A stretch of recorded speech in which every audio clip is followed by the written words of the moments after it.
Lagi apa? Sedang ngalungsar. Capek baru pulang dari pasar. Enak ya jadi kamu bisa belanja terus. Ya iyalah. Kalau sudah benghar mah buat apa lagi?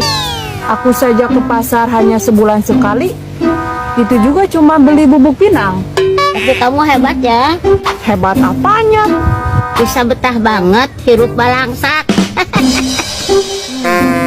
Sepertinya aku harus secepatnya mencari pegawaian. Ya iyalah, kerja daripada ngajejedong terus di rumah. Iya, warung saja sudah tidak mau merean aku nganyuk. Kalau boga hutang itu tuntut bayar, biar tidak ngahunyud. Itu juga sudah aku tuntut bayar, Marimar. Walaupun hutangmu badag, kalau bayarnya belang betong, kapan lunasnya?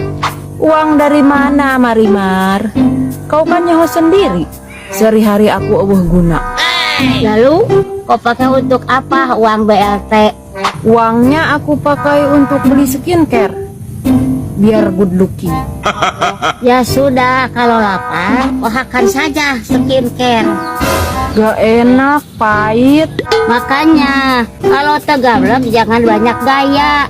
Sudah aku jadi hoream berteman denganmu. Kenapa?